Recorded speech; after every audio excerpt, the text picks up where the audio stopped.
Have you ever thought about never going to school again? Or just staying at home all day? Well, it is not worth it. School is essential for everyone's future. It helps shape people and give them a chance at a better future. However, there are a lot of people out there that believe that online schooling can take over the traditional classrooms. However, I do not believe that. After having my classes switched to an online format, I've realized the difficulty and problems associated with the online format. Sure, there are a lot of pros and cons. However, I believe that the cons can outweigh the pros. They are helpful at times. For example, whenever a virus spreads globally, we are all locked indoors, but it does not replace the information that we learn in class. This topic relates to a lot of what is happening currently. With technology becoming a lot more advanced, we are able to communicate very far away and with almost anyone. Now, I was forced into a little bit of a predicament as well whenever all my classes were moved to an online format, and it definitely took a while to adjust to it, but I believe that I was able to adjust to it, so maybe it is possible, but I don't think it will be happening. But I have seen both the online format and the traditional class format. So I will explain the major differences between the online and in-person classes, why being in a classroom is better than being online, and how online classes can be fixed for the future.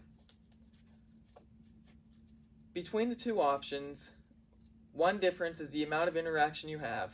When sitting in a classroom, every student has a chance to talk and get to know the teacher and professor. But whenever you're using online classes, all the communication doesn't really happen. Usually we just let the teacher talk, and there might be a question or two, but we never really get a chance to explain ourselves. Also, whenever we use online format, we have to email constantly the teacher, which for the students that are able to stay up until 4 a.m. somehow, they will usually email them then. And when they do that, there are a lot of emails that end up getting missed. And I mean, let's face it, it is not a good thing to do. And another difference is how the content can be explained. Whenever you're in an online format, it's really hard to explain, let's say math, for example. It's hard to explain an equation online than it is in person. When you're in person, you can sit down and explain it to them step by step by step, but you can't really show them that exact problem online. However, with attending a class, teachers are also able to show their work multiple ways, such as a smartboard, a blackboard, like chalkboards, any way possible. And the traditional classes also give you a chance to meet a lot of new people and make new friends. You don't really get to see that whenever we switch to online because there's very little interaction during that time because the teacher just talks mostly and we just have to listen to it. And then with online classes, there's no interaction. And then Heather Kunuka stated in an article from 2008 that people always struggle with technology. And there's a reason for that. It's hard to adapt to it. Sure, the younger generations are able to adapt to it, but I don't think that the middle-aged class that are currently trying to retake college or go through it again, I don't think they're able to adjust as well as the younger kids are. And they need to take certain standards to introduce it to us, such as classes, like technology classes. And then I know I took a keyboarding class back in elementary school, but I mean, that really didn't help me as much because it's changed since then by a lot. And then Marion Stoltz wrote in a 2017 article that a positive to online learning is the fact that almost everyone has some sort of access to the internet. And that is very true, because you can just go to a library just a couple blocks down the road, or else most of the people have phones now and computers and laptops, and it's really easy to get them now. But the problem is it's not really what people want to do, though. A lot of people would rather be able to spend time with others so they can learn better, and they like the social interaction. And from my personal experience, I would gladly be in a class with my friends any day. And then Nadra Niddle also stated in an article in 2020 that online classes have been causing a lot more depression, and it's from staring at a screen too long. And when you do that, it's kind of hard to get out and motivate yourself to do other things. Now that I was able to explain some of the major differences between the two, I will talk about why traditional class will always thrive over the online classes. According to Education News in 2013, classes have been around since 1635, which is a very long time. And before that, people were still taught to read and write at their own house. And this way of teaching has been around forever. And I do not believe that we will ever start learning that way, because it would be a major jump from going from classes, and we'd be losing tons of jobs, and it would just be completely insane to switch over. And there are also many different types of classroom learning that help students understand the best way they learn. This helps out every student. School is also a place to learn who you are and find out what you expect the future to look like for yourself. And maybe you like being quiet, maybe you like being social, and that school is a time to figure out who you are. And I believe that is one thing that we will never be able to use or find out with the online learning. But the only downside can be the size of the classes. Sometimes people don't know what they're getting into when they sign up to go to The Ohio State University, and they sit down in a classroom with 1,000 people in there, and it takes a professor about 5 hours to go through every question that every student has. And it just kind of becomes really insane at that point. But some people also thrive in the bigger colleges. And I believe that is what a lot of people believe in themselves, but they instantly take it back when they go and sit down in it.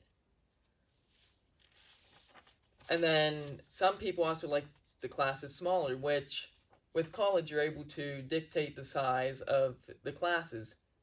And I believe that is what makes the in-class classes really special.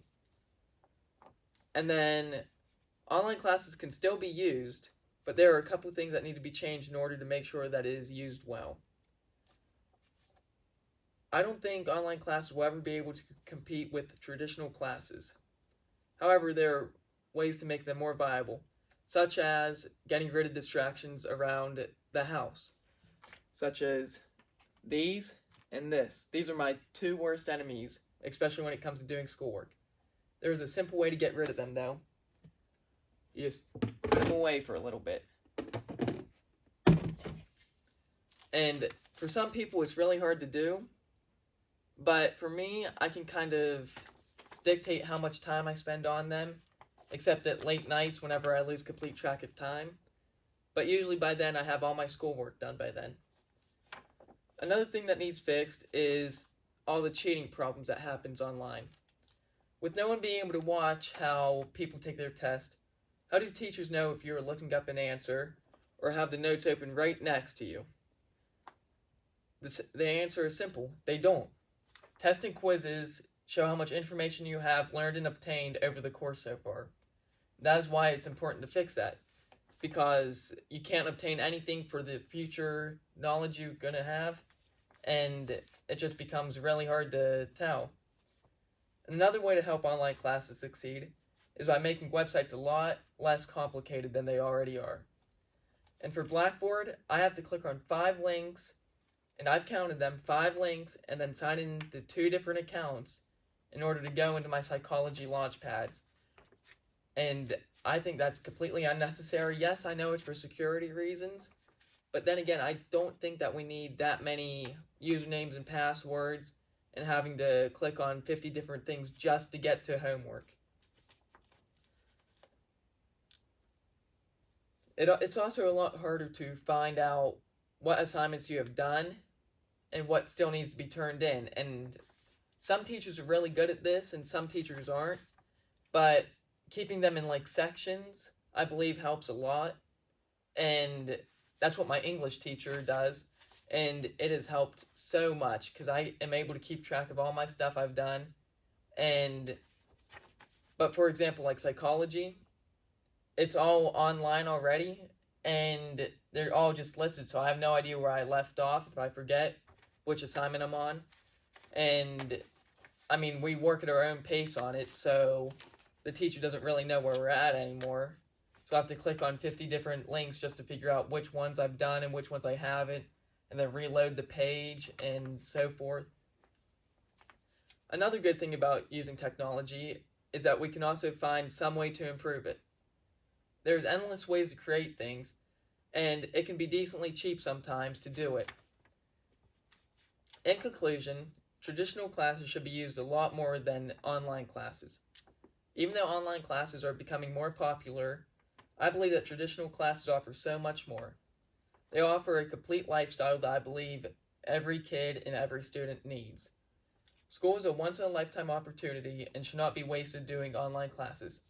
You miss out on athletics, sporting events, and literally everything. I believe high school is a necessity for everyone.